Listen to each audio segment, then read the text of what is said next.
শ্ৰীমদ ভাগৱত একাদশ স্কন্ধৰ শ্ৰীকৃষ্ণ উদ্ধৱ সংবাদ পঞ্চম অধ্যায় পদ কৃষ্ণ কৃষ্ণ নিগৰতি ভোক শুনি মুকনি পবৰ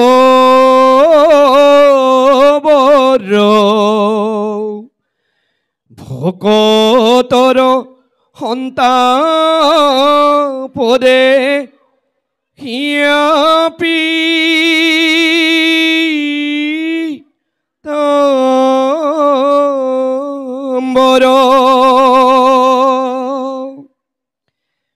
ভুইলন্তয়া কুল কৃষ্ণ জগত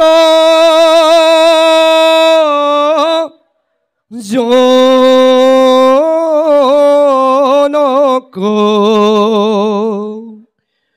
কমলয়ন ভৰি বহ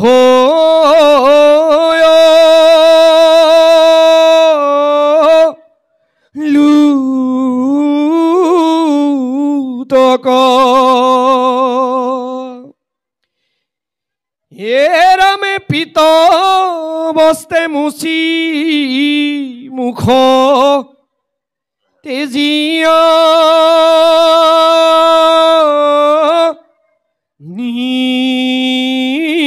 নিশাখ স্নেহে উদ্ধৱক ধৰি বুলিলা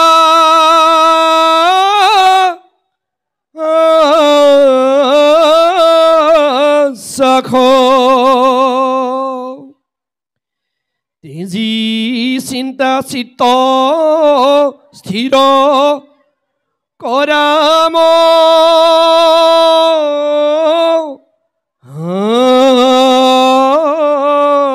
খয় তোজো দুখ দেখি সখী নহহে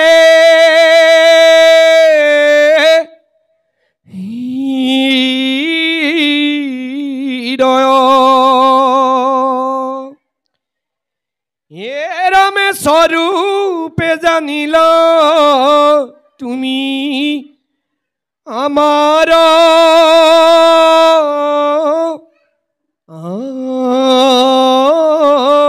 খয়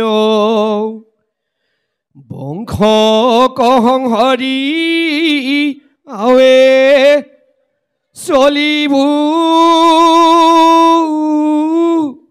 নিশ্চয় ইহাধিলৈ উদ্ধৱ দেৱ তাৰ যত কাজ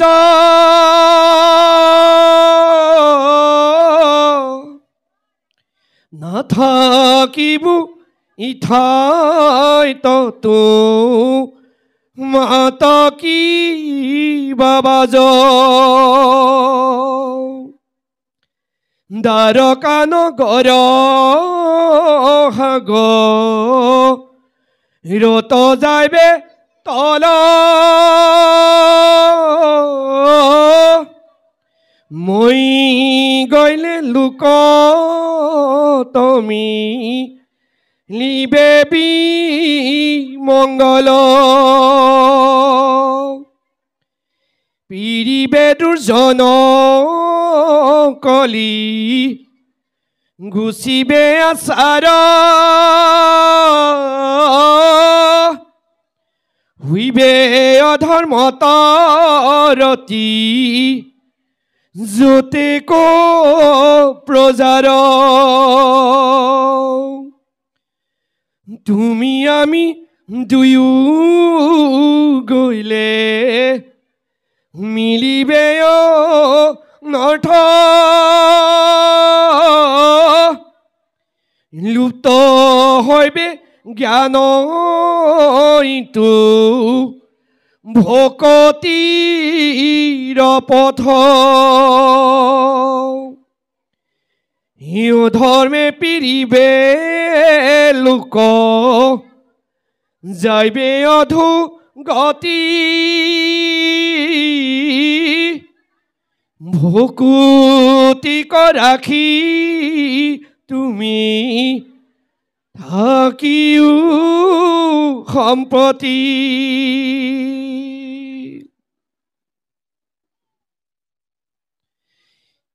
মুহুৰ বচন ইটো নাচাৰিবা তুমি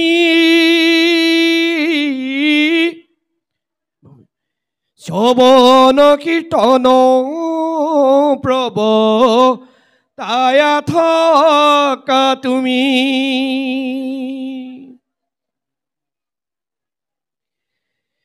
ভকুতি নভৈলে ভূমি যাইবু ৰখা তল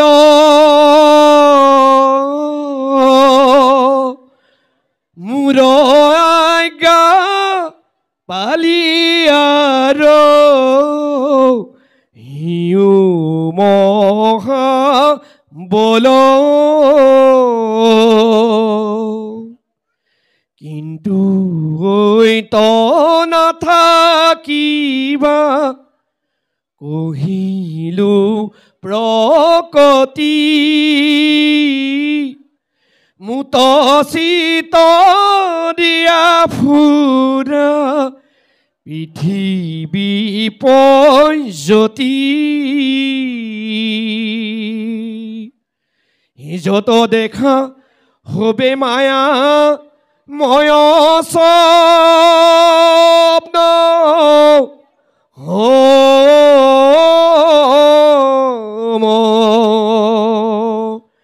হৰি ময় দেখি দূৰ কৰা মতি ভ্ৰম জ্ঞান কৰ্ম ভকতি হিলু কৰি ভেদ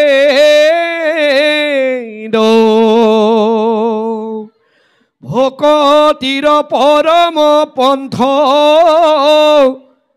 দিলু পৰিচ্ছেদ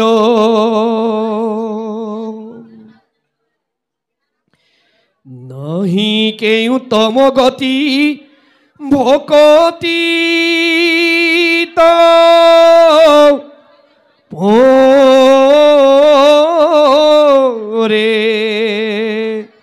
নিস্তে কহু ভকতি খে মুক বৈশ্য কৰে কৃষ্ণ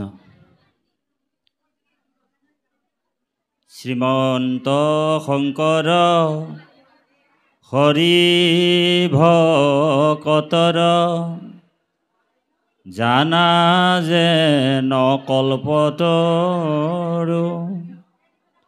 তাহান্ত বিনাই নাই নাই নাই আমাৰ পৰম গুৰু ৰাম তাহান্ত বিনাই নাই নাই নাই আমাৰ পৰম গুৰু ওম নমো ভগৱতে বাসুদেৱায় ওম নমো ভগৱতে বাসুদেৱায় ওম নমো ভগৱতে বাসুদেৱায়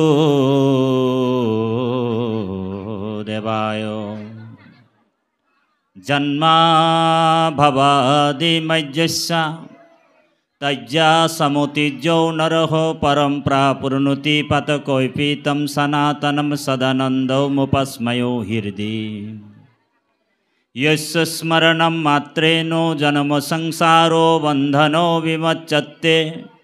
प्रभो विष्णुवे नमो नमः।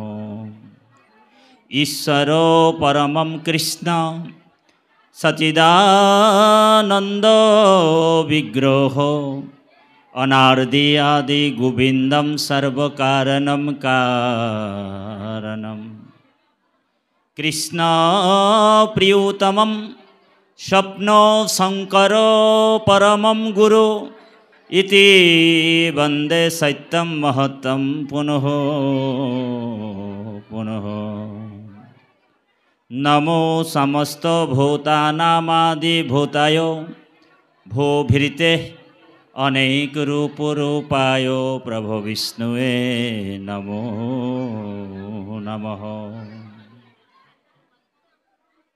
अनंत कोटि ब्रह्मांडर परम अध्यक्ष अनंत कोटि ब्रह्मांडर परम अधिकारी अनंत कोटि ब्रह्मांडर परम नायक जुगेश्वर महेश्वर पीताम्बरधारी नारायण कमल नयन गोपीवल्लभ गोपीनाथ सर्वद्रष्टा सर्वस्रष्टा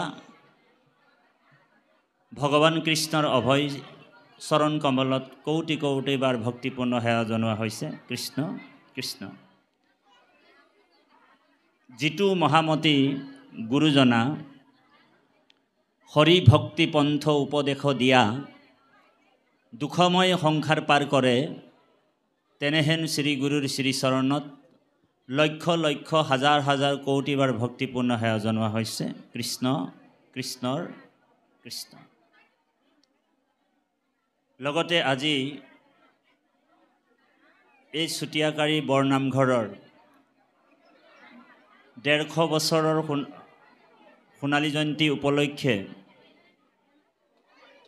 পূব পশ্চিম উত্তৰ দক্ষিণ চাৰিও দিশৰ পৰা ভকত বৈষ্ণৱ সমস্ত ৰাইজ একত্ৰিত হৈ এই কলিযুগৰ শ্ৰেষ্ঠতম জ্ঞানযজ্ঞ কল্পতৰু শাস্ত্ৰ মহাভাগৱত দিনজোৰা কাৰ্যসূচীৰে শ্ৰৱণ কীৰ্তনৰ আনন্দ লবৰ কাৰণে বিদুৰ উদ্ধৱ সন্ত মহন্ত ভকত বৈষ্ণৱ আহি জ্ঞানে জ্যেষ্ঠ বয়োজ্যেষ্ঠ শাস্ত্ৰজ্ঞ বেদজ্ঞ ভকত বৈষ্ণৱ দূৰ দূৰণিৰ পৰা আহিছে আৰু কৃষ্ণ কথা অমৃত সমান পান কৰিবৰ কাৰণে আসন অলংকৃত কৰি আসনৰ কৌস্তৱ বৃদ্ধি কৰি আছে।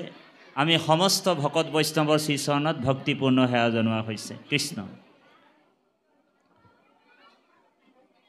ব্ৰজধামৰ গোপিনী স্বৰূপ ভক্তি মাতৃ এই পবিত্ৰ অনুষ্ঠানটিত এই দ্বিতীয় বৈকুণ্ঠত আহি দূৰ দূৰণিৰ পৰা আহি আসন অলংকৃত কৰি আসনৰ কৌস্তৱ বৃদ্ধি কৰা আমাৰ সমস্ত ভক্তি মাতৃ আই শ্ৰী চৰণ কমলত আমাৰ কৌটি কৌটি বাৰ সেৱা জনোৱা হৈছে। কৃষ্ণ কৃষ্ণ কৃষ্ণ। দেহৰ ভৱিষ্য স্বৰূপ যুৱক যুৱতী ছাত্ৰ ছাত্ৰী ভক্ত প্ৰহ্লাদ ধ্ৰুৱ সদৃশ শিশুসকলকো আমি আন্তৰিক সেৱা জনোৱা হৈছে আৰু আমাৰ পৰম সুহৃদ বান্ধৱ জিতেন চুতীয়া বাপজনা আপোনালোকক কুকিল কণ্ঠেৰে কৃষ্ণ কথা অমৃত পান কৰা বাপজনলৈ আমাৰ শ্ৰদ্ধা ভক্তিপূৰ্ণ সেৱা জনোৱা হৈছে। কৃষ্ণ। আপোনাসৱৰ মহামহন্তৰ আজ্ঞা অনুৰূপে আমি এই পবিত্ৰ অনুষ্ঠানটিত আহি উপবিষ্ট হৈছোঁ। আপোনাসৱ যোৱাকালি যিজন ব্যাখ্যাকাৰক আছিল আমাৰ পৰম শ্ৰদ্ধাৰ দীপক বৰ্মা আৰু চন্দন কোঁৱৰ, আপোনালোকক দীপক বৰ্মা বাপে আৰু চন্দন কোঁৱৰ বাপে দীপক বৰ্মা বাপে আপোনালোকক দবা পিতা বৰষুণৰ যোগেদি অমৃত পান কৰালে কৃষ্ণ কথা আৰু আমাৰ চন্দন কোঁৱৰে মুখল বৰষুণৰ যোগেদি আপোনালোকক কৃষ্ণ কথা অমৃত পান কৰালে। আজি আমি অধমে আপোনালোকক কিনকিনিয়া বৰষুণেৰে কৃষ্ণ কথা অকণমান কম বুলি ভাবিছোঁ। ঔ হৰি ওৰাম। দবা পিতা বৰষুণটো সকলোৱে ভাল পায় হয়নে? আৰু মুখল বৰষুণটোৱে সকলোৱে ভাল পায়, কিন্তু কিনকিনীয়া বৰষুণটো সকলোৱে ভাল নাপায়। আৰু আপোনালোকক অকণমান আমনি কৰিবৰ আহিলোঁ। সুদূৰ ৰঙিয়া জিলাত আমাৰ অনুষ্ঠান আছিল। ধেমাজিত আমি ট্ৰেইনৰ পৰা নামিলোঁ আৰু আমাৰ পৰম শ্ৰদ্ধাৰ বাপজনে আমাক ইয়ালৈ আনিছে। যি গুৰু দায়িত্ব আপোনালোক দিছে, বৈকুণ্ঠৰ পুৰাণ সূৰ্য মহাভাগৱত, এই মহাভাগৱত বোলে মৰ্ত্যৰ নহয়, বোলে স্বৰ্গৰ নহয়, এই মহাভাগৱত বৈকুণ্ঠৰ বুলি কোৱা হৈছে, হয়নে বাৰু? আৰু এই বৈকুণ্ঠৰ মহাভাগৱত ভাগ কলি যুগত আপোনাসৱ জীৱশ্ৰেষ্ঠ মানৱ জাতিয়ে শ্ৰৱণ কৰিবলৈ সুবিধা পালোঁ, হয়নে বাৰু? আমি সকলোৱে জীৱশ্ৰেষ্ঠ মানৱ জাতিৰ কল্যাণৰ কাৰণে মহাপুৰুষ জগতগুৰু শ্ৰীমন্ত শংকৰদেৱে আমাক কৃপা কৰিলে। এই মহাভাগৱত 18,000 সংস্কৃত শ্লোকত আছিল, 335টা অধ্যায় মূল সংস্কৃত, আৰু 10টা লক্ষণ যুক্তেৰে 5,96,000 ইয়াৰ শব্দ ভাগৱত। গতিকে এই বৈকুণ্ঠৰ পুৰাণ সূৰ্য মহাভাগৱত ভাগ স্ত্ৰী ক্ষুদ্ৰ অন্তজাতি তৰুক বুলি কলিযুগত মহাপুৰুষ জগতগুৰু শ্ৰীমন্ত শংকৰদেৱে আমাক কৃপা কৰি পদবন্ধে এই মহাভাগৱত ভাগ তেৰাৰ অনুগামীসকলক লৈ ৰচনা কৰিছে, লিখিছে। আৰু এই মহাভাগৱত সেইসকলেহে পাণ কৰিব পাৰে বুলি কৈছে, শুনিব পাৰে, যাৰ নেকি কোটি জনমৰ পুণ্য সঞ্চিত আছে।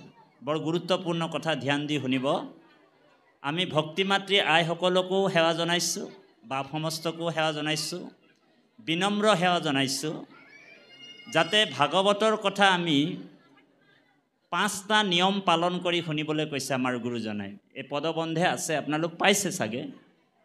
ভাগৱতৰ কাষলৈ যেতিয়া আমি আহিম বা ভাগৱতৰ কথা যেতিয়া শুনিম, 5টা নিয়ম পালন কৰি আমি ঈশ্বৰৰ কথা শুনিবলৈ আমাক গুৰুজনাই কৈছে। 1 নম্বৰ হৈছে শুয়া সাৱধানে। পদৰ শেষে শেষে আমাক কৈছে গুৰুজনাই যে শুয়া সাৱধানে আমি ঈশ্বৰৰ কথা শুনিব লাগিব। লাগিলে 2 ঘণ্টা শুনো, 1 ঘণ্টা শুনো, 20 মিনিট শুনো, আধা ঘণ্টা শুনো, এই 5টা নিয়ম পালন কৰি আমি ঈশ্বৰৰ কথা শুনিলেহে আমাৰ কামত আহিব। নহ'লে আমি ভাগৱত শুনি শুনি আমাৰ চুলিও যদি পকিও যায়, আমি বুঢ়া হৈ গ'লেও কিন্তু ভাগৱতত যিটো কৈ আছে আমাক, ভাগৱতত আত্মবিশ্লেষণৰ কথা কৈছে। ভাগৱত মানে হৈছে আত্মাৰ বিশ্লেষণ, তাৰমানে আত্মাৰ পোষণ, আত্মাৰ খাদ্য। আমিতো বহুত এই মানৱীয় জন্মৰ আগত আমি বহুত জন্ম লৈছিলোঁ বাপাই সমস্ত দেই। আমি এদিন গৰুৰ পেটত সোমাইছিলোঁ, গৰুজনীও মোৰ মা আছিল দেই। আমি গাধৰ পেটতো সোমাই আহিছিলোঁ, গাধজনীও মোৰ মা আছিল। আমি জেঠীৰ পেটত সোমাই আহিছিলোঁ, জেঠীজনীও মোৰ মা আছিল। এনেকৈ 84 লক্ষ যোনি অতিক্ৰম কৰাৰ পিছত আমি মানৱীয় তনুটো পাইছোঁ। এইটো ভগৱানে আমাক কৃপা কৰি এই মনুষ্য দেহাটো দিছে। আৰু ভাৰতবৰ্ষৰ নিচিনা এটা পুণ্য ধামত, পবিত্ৰ ধামত আমাক জন্ম দিছে। আৰু ভাৰতত ইমান সংস্কাৰ আছে কাৰণ ইয়াত স্বয়ং ভগৱান কৃষ্ণই আবিৰ্ভাৱ হৈছে, অৱতাৰ হৈছে। স্বয়ং জগতৰ ঈশ্বৰ ইয়াত অৱতাৰ হৈছে। গতিকে এই ভাৰতবৰ্ষত নৰতনুটো পাইছোঁ আপুনি মই, মানৱীয় দেহাটো পাইছোঁ। এই মানৱীয় তনুটো পোৱাটো বহুত দুৰ্লভ বুলি কৈছে, পাবলৈ বহুত টান। মহাপুৰুষ মাধৱদেৱে নামঘোষাত লিখিছে, এ ভাৰত ৰত্নৰ দীপ মনুষ্য শৰীৰ নৌকা, ৰাম নাম মহাৰত্নহাৰ, হেনয় বাণিজ্য পাই যিটো জীৱনত লীলা, তাত পৰে দুখী আউৰ নাই। ভাৰত ৰত্নৰ দীপ মনুষ্য শৰীৰৰ নৌকা ৰাম নাম মহাৰত্নহাৰ হেনয় বাণিজ্য পাই যিটো জীৱ নতৰিলা তাতো পৰে দুখী আউৰ নাই বুলি কৈছে।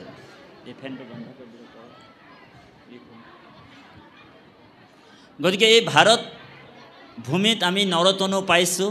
আমাৰ গুৰুজনাই কৈছে 5টা নিয়ম পালন কৰি ভাগৱতৰ কথা শুনি আমি এই 24 তত্ত্বৰে যিটো আমাৰ এই দেহাটো পঞ্চভূত শৰীৰ আমাৰ এই মানৱীয় জন্মটো সফল কৰিবৰ কাৰণে কৃষ্ণই কৃপা কৰি মানুহৰ তনুটো দিছে।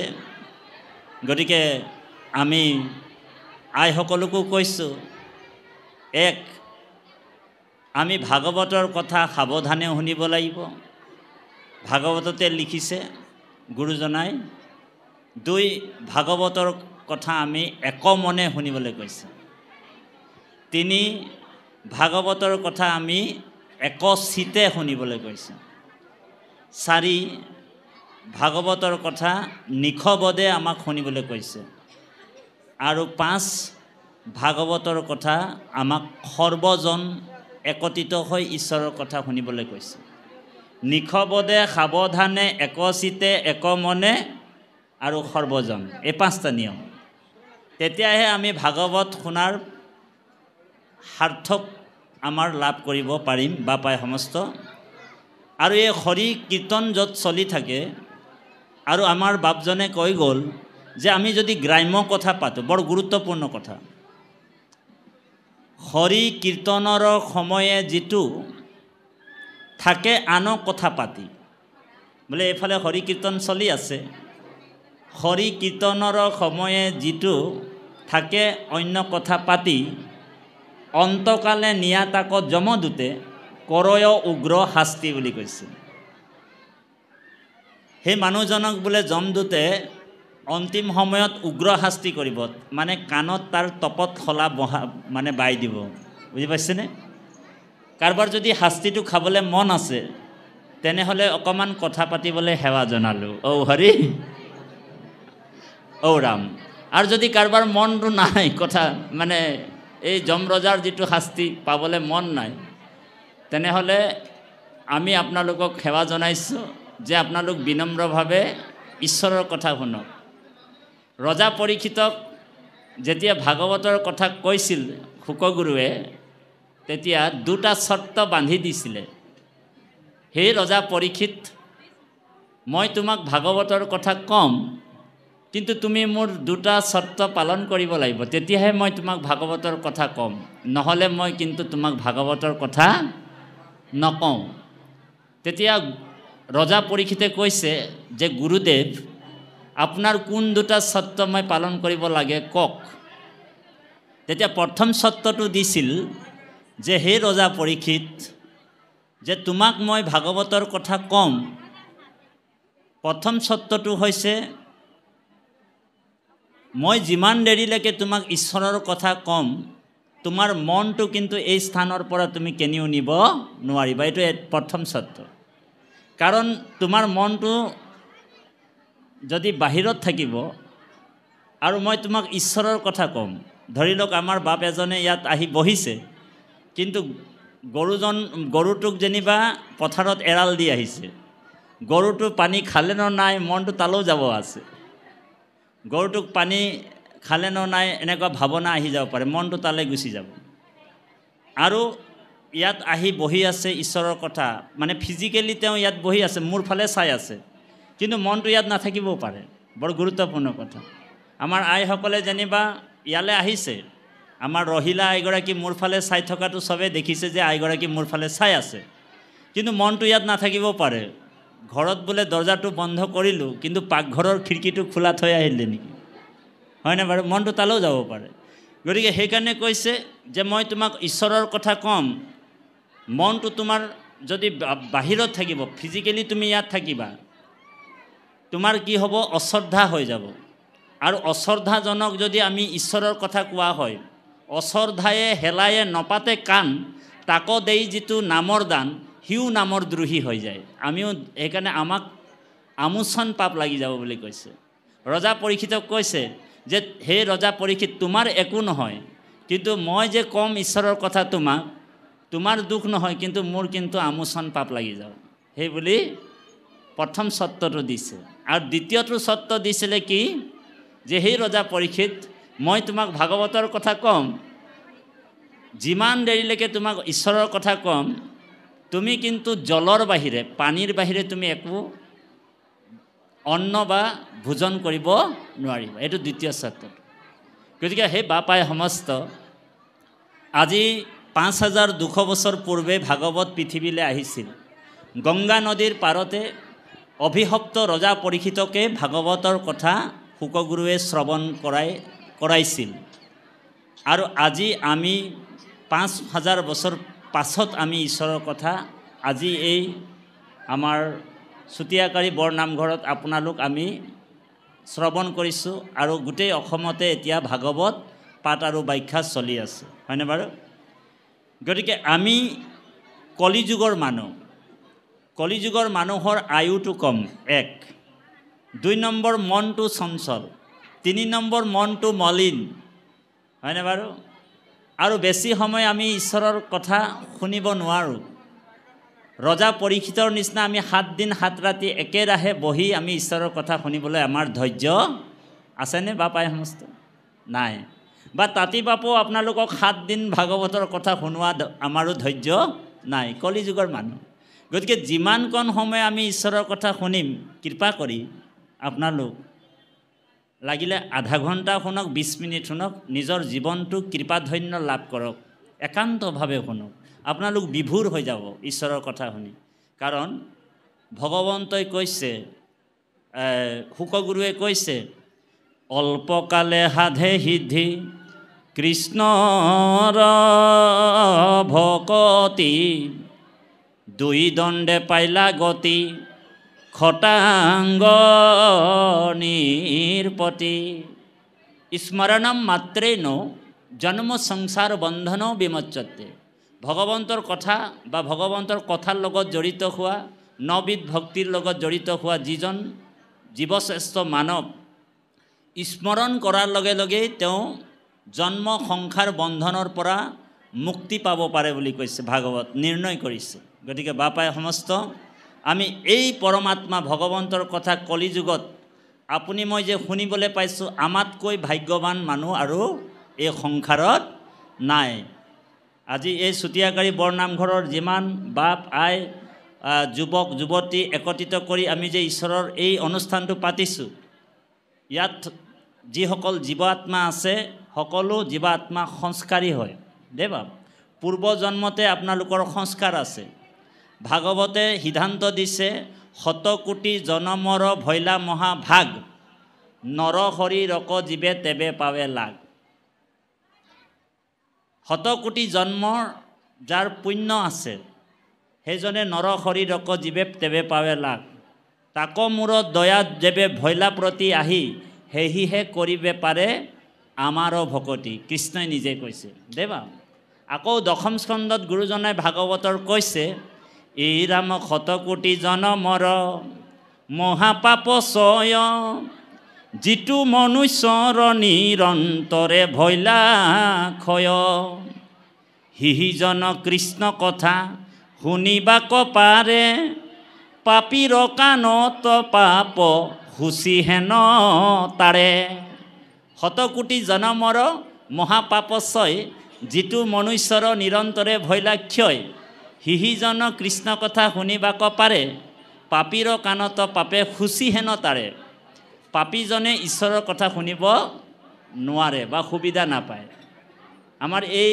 অনুষ্ঠানটিৰ যিসকল কৰ্মকৰ্তা আছে উদ্যোক্তা মণ্ডলী সেই কোনোবা এজন পাপীক গৈ কিনি নিমন্ত্ৰণ দিলেও জানো পাৰি পাৰি আঁঠু লৈ মানে সেৱা জনালেও ইয়ালৈ বোলে আপোনাৰ ভাগৱতৰ অনুষ্ঠান এটা পাতিছোঁ আপোনালোক কিন্তু কৃপা কৰি আহিব সেই মানুহজনক যদি সেৱা ধৰি আহিলেও ইয়ালৈ আহিব নোৱাৰে বোলে কিয় নোৱাৰে তাৰ জন্মে জন্মে কৰি আছে পাপৰ পৰ্বত আজুৰন্তে নাহে নাম তাহাৰো জিভাতত তেওঁ নাম ক'ব নোৱাৰে তেওঁ কৃষ্ণ নাম ল'ব পাৰিবনে নোৱাৰে ইয়ালৈ আহিব নোৱাৰে আৰু ভুলে কৰ্মে যদি আহিও যায় যে নিমন্ত্ৰণটো দিছে যেতিয়া অকণমান যাওঁ ৰক্ষা কৰি থৈ আহোঁ ভুলে কৰ্মে যদি আহিও যায় তেওঁ খন্তেকৰ সময়ত বহিব দেই আৰু ঈশ্বৰৰ কথা যেতিয়া তেওঁ শুনিব তেতিয়া তেওঁৰ কাণত বিন্ধা দি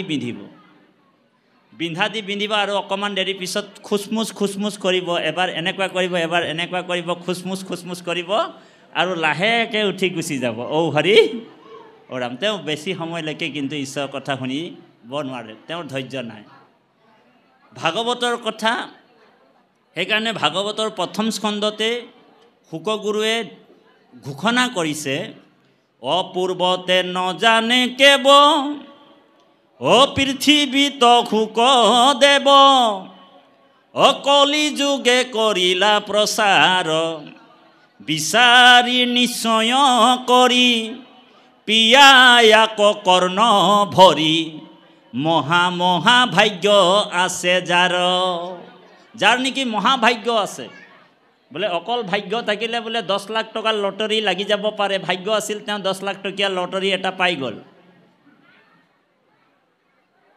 বোলে ভাগ্য আছিল বোলে দুই মহল RCC বিল্ডিং এটা হৈ গ'ল ভাগ্য আছিল হ'ল আৰু ভাগ্য আছিল তেওঁৰ চাকৰি এটা ভাল হৈ গ'ল কিন্তু সেইসকল জীৱাত্মাইহে পুণ্য আত্মাইহে ভাগৱতৰ লগত জড়িত হ'ব পাৰে যাৰ নেকি মহাভাগ্য আছে বা পায় সমস্ত তিনিটা বস্তু মহাপুণ্যৰ ফলত লাভ হয় এক হৈছে মহাপুণ্যৰ ফলত সাধুৰ সংগ হয় এই ভকতৰ সংগটো মহাপুণ্যৰ ফলতেহে লাভ হৈছে এক 2 নম্বৰ মহাপুণ্যৰ ফলত সুপুত্ৰ পায় এজন বৈষ্ণৱ পুত্ৰ পাবলৈ হ'লেও মহাপুণ্য লাগিব তই হেন বৈষ্ণৱ পুত্ৰ ভৈলি যাৰ 21 পুৰুষ তুমি কৰিলা উদ্ধাৰ নৰসিংহ ভগৱানে নিৰসিংহ ভগৱানে ভক্ত প্ৰহ্লাদক কৈছিলে এই কথাটো যে তোমাৰ নিচিনা বৈষ্ণৱ পুত্ৰ যিটো বংশত উৎপন্ন হ'ব সৃষ্টি হ'ব আজিৰ পৰা মই নতুন সংবিধান বনাই দিলোঁ